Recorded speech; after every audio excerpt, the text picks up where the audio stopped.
Louisiana beer reviews. Firestone Walker's, just says Firestone. Mine Haze Brain Melter Hazy Imperial IPA, a California beer company. Well, down here it says Firestone Walker Brewing Company.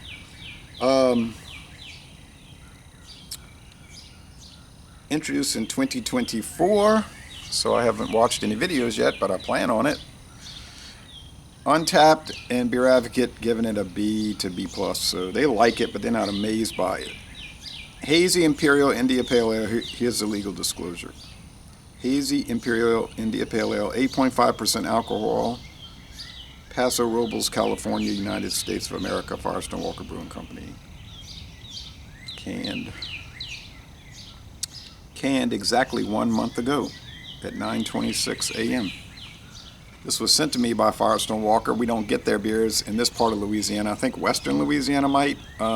Houston does, but maybe they're making their way out here. They've been around for 25 years, so about time to get to Louisiana. So there's the Mine Haze. Keep playing the Mine Haze forever. A bold, juicy portal of citrus and tropical sweetness, melting your brain and your worries one sip at a time. Available in cans, and that's it. Okay, different size cans. You know how it is with bottles these days. Craft beer companies have largely abandoned bottles. Not completely. Okay, we still get like a lot of St. Arnold beers in bottles, Shiner beers, Abita beers, Lagunitas beers, Founders beers in bottles. Okay.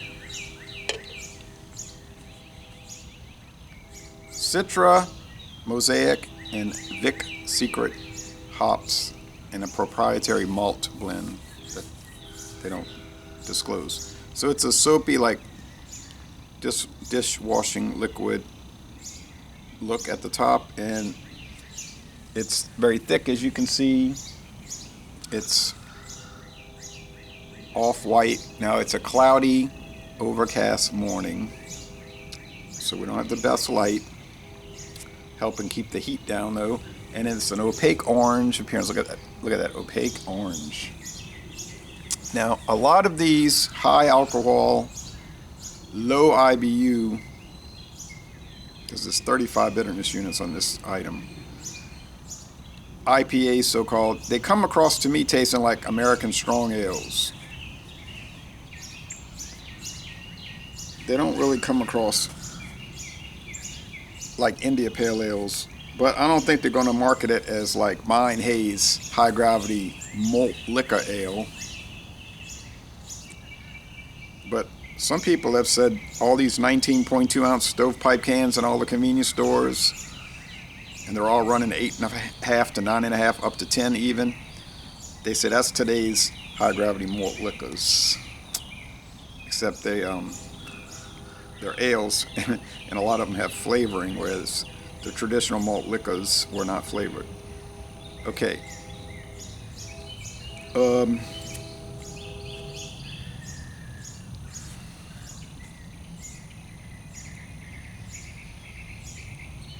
It's sort of pungent, white bread crust, not anything unusual there, because I say that so often because it's such a commonality.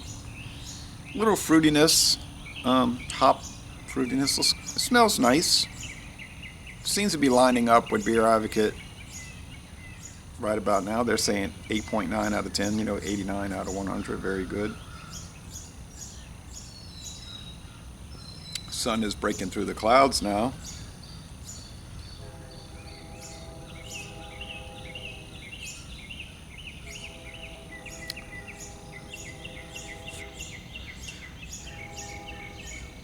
Get a lot of fruitiness. Pretty good amount of sweetness. Let's say the fruit/sweet flavor, citrus fruit, I guess 3 out of 5 sugar cubes. Bitterness. It's present. does live up to the full 30. And if I was doing this without knowing the specs on it, I might guess it's 40. So let's say 3 out of 5 hop cones. So it's balanced 3 to 3 on sweetness and bitterness. Body's high medium, has kind of a fluffy mouthfeel to me. And they didn't list this on the website, but to me it tastes like they might be adding wheat. Now the other one, the Mine Haze, it did list say torrified wheat, which is like agitated wheat. So I'm thinking maybe. But that one had more of the cream of wheat flavor, which I've not bought cream of wheat in so long. I should do that. Maybe when it gets cold again.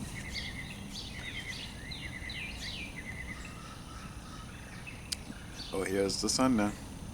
So,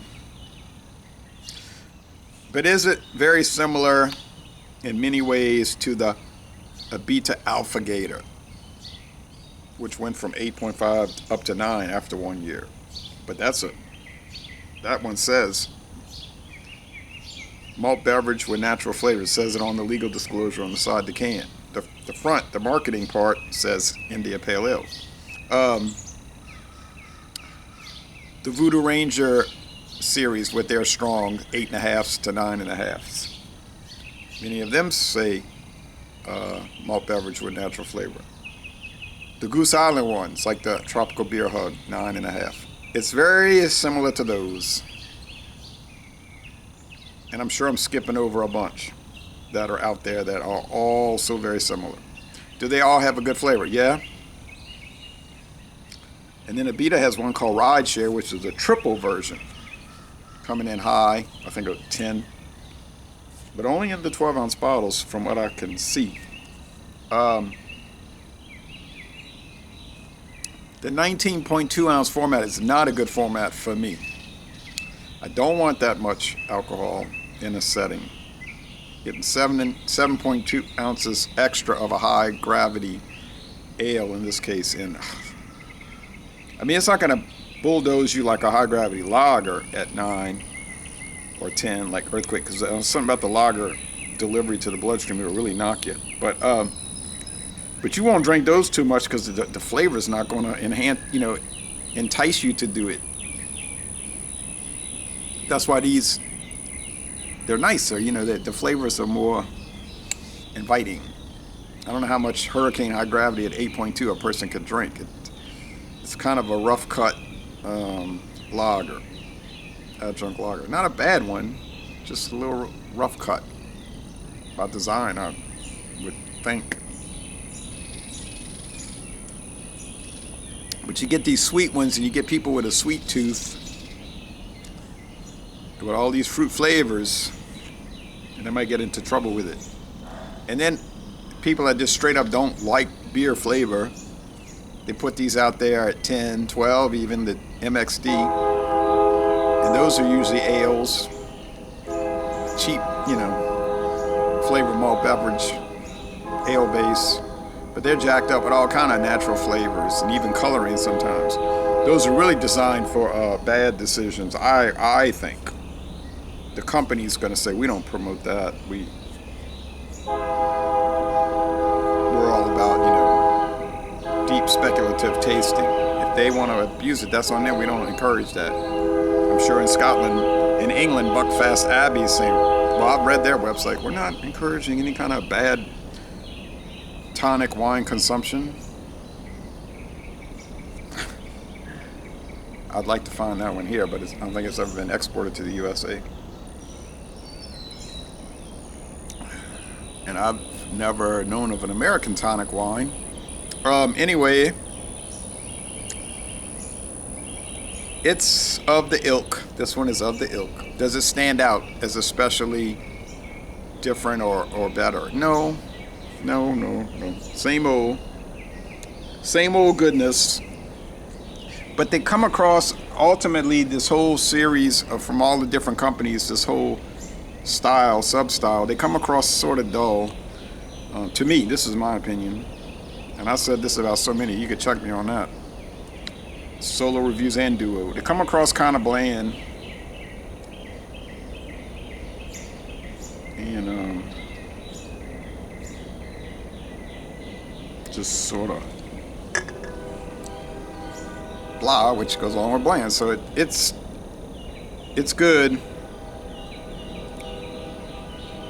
I'll be more in tune with Untapped. They're saying 76, which over in Beer Advocate would be an 86.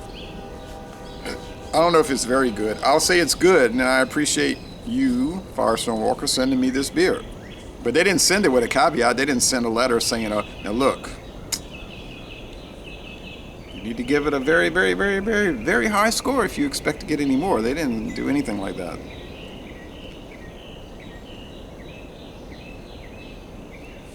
They simply sent it in a box with that card in there. That was it. No commentary, which is a smart way to do it.